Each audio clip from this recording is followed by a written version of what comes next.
नमस्कार विद्यार्थी मित्रांनो तसेच पालक, मी doctor Vishal Khadse, Leelamadhav Medical Guidance Centre Nashik. Maximum विद्यार्थ्यांचे आणि पालकांचे कॉल यायचे.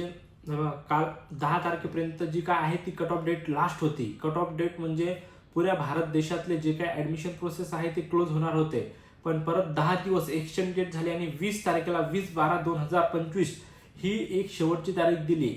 मॅक्झिमम विद्यार्थ्यांचा असा प्रश्न होता की सर क्वालिफाय क्रायटेरिया कमी होणार होता, तर क्वालिफाय क्रायटेरियाचं काय झालं? तर अजून तरी बेसिकली अशी नोटीस नाही आहे NCSM कडून की क्वालिफाय क्रायटेरिया कमी होईल. मे बी एखाद्या दिवस नोटीस येऊ बी शकते आणि मे बी एखाद्या दिवस येणार सुद्धा नाही. ओके, कारण यायला तर पाहिजे, कारण मॅक्झिमम कॉलेजला जसं MP असेल, कर्नाटका असेल किंवा महाराष्ट्रातले काही कॉलेज आहेत जिथं जागा व्हॅकंट आहेत, खूप चांगल्या प्रमाणात. अदर स्टेटला जास्त जागा व्हॅकंट आहेत.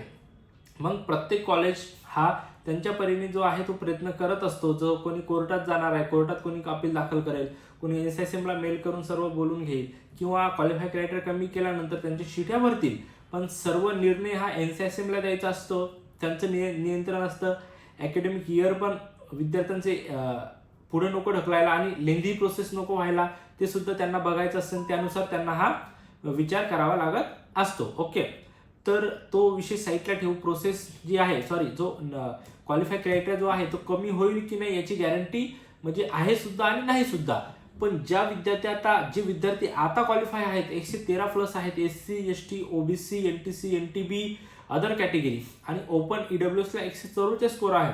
पण महाराष्ट्रात BMS करायचं आहे, पण महाराष्ट्रात BMS होत नाही किंवा बजेट नाही आहे किंवा मेरिट आहे जात आहे, पण रिपीट विद्यार्थी आहे आणि वर्ष लॉस न जाता कुठेतरी ॲडमिशन घेण्याची तयारी आहे. ते सुद्धा अशा स्टेटमध्ये जिथं महाराष्ट्रातले 50पेक्षा जास्त या वर्षीच्या बॅचला विद्यार्थी आहेत. मग असं कोणतं स्टेट आहे आणि तिथं सर्व सुविधा व्यवस्थित आहेत. जी ॲनाटॉमी फॅकल्टी आहे, जी डिसेक्शन होण्यासाठी जी काही बॉडी आहे, डेड बॉडी वगैरे प्रॅक्टिकलसाठी, ती सुद्धा फ्रेश बॉडी आहे. प्लस तिथं ॲनाटॉमी असेल, फिजिओलॉजी प्रॅक्टिकल आणि थेरी, प्लस जे टीचिंग स्टाफ असेल चांगल्या प्रमाणामध्ये, प्लस कॅम्पससुद्धा चांगला आहे, नियरबाय सिटीच्या नियरबाय आहे. पण असं कॉलेज असेल आणि कमीत कमी खर्चामध्ये जर पाहिजे म्हणजे तुम्हाला मिळत असेल, तर मला तरी वाटते तुम्हाला घ्यायला काही हरकत नाही आहे.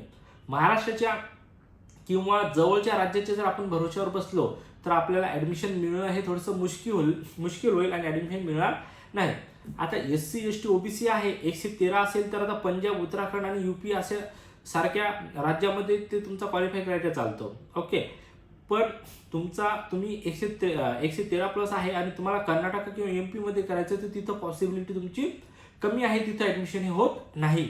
तर अशा विद्यार्थ्यांनी एकच निर्णय घ्यायला पाहिजे, कुठंतरी आपली ॲडजस्टमेंट करून घ्यायला पाहिजे. जर महाराष्ट्राच्या बाहेर आपण गेलो, महाराष्ट्राच्या बाहेरच जाणार आहे, MP असो किंवा कर्नाटक असो, थोडंफार नियरबाय आहे. पंजाब, उत्तराखंड आणि UP थोडंसं दूर आहे, पण जर बजेटमध्ये कमीत कमी खर्चामध्ये होत असेल, with category with hostel mess including होत असेल आणि ते सुद्धा महाराष्ट्राच्या विद्यार्थ्यासोबत, जर 60ची बॅच असेल, महाराष्ट्रातले 50 विद्यार्थी जर तशा कॉलेजला असतील, तर तुम्हाला असं वाटणारच नाही तुम्ही महाराष्ट्रामध्ये आहात का महाराष्ट्राच्या बाहेर आहात. ओके, फक्त तुम्हाला निर्णय लवकर घ्यावा लागेल, कारण की हे बघा 10 तारखेला तर सर्व काही संपणार होतं, तरी सुद्धा एक डेट एक्सचेंज झाली. म्हणजे मॅक्झिमम विद्यार्थ्यांना एक आनंदाचीच बातमी म्हणायला पाहिजे की डेट एक्सचेंज झाली आणि परत तुम्हाला ॲडमिशन घ्यायला मुदत मिळाली. फक्त कोणाला म्हणजे बळी पडू नका. बऱ्याच मॅक्झिमम काउन्सिलर असतील बाहेर राज्यातले, महाराष्ट्रातले नाही. आता जेव्हा मी पंजाबला गेलो होतो, तर तिथे कर्नाटका किंवा MP किंवा बाहेर राज्यातले कन्सल्टंट जे घेऊन आलेले होते तिथं स्टुडंट, तर आधी विद्यार्थ्यांचे डॉक्युमेंट त्यांनी जमा केले आणि ऑलरेडी पॅकेज जास्त सांगितलं. पण आणि जेव्हा माहिती झालं की एवढं कॉलेजला तर बजेट नाही आहे, एक 15 लाख, 14 ते 15 lakh with hostel mess including all of होतं, पण तेव्हा त्या कन्सल्टंटने डॉक्युमेंट घेतलेले होते. जेव्हा मी युनिव्हर्सिटीमध्ये गेलो फिजिकली राऊंडसाठी, जस्ट मी आज अर्ली मॉर्निंग 4लाच घरी आलो आहे, अक्षरशः महाराष्ट्रातले पॅरेंट्स रडत होते, कारण की एवढी त्यांची हॅरेसमेंट झालेली होती. तर तसं व्हायला नको. तर विचार करताना एकदम निर्णय व्यवस्थित विचार करा. महाराष्ट्रातलाच कन्सल्टंट हे करा, जेणेकरून तुम्ही त्यांना भविष्यात बोलू शकता अदरवाईज काही झालं तर.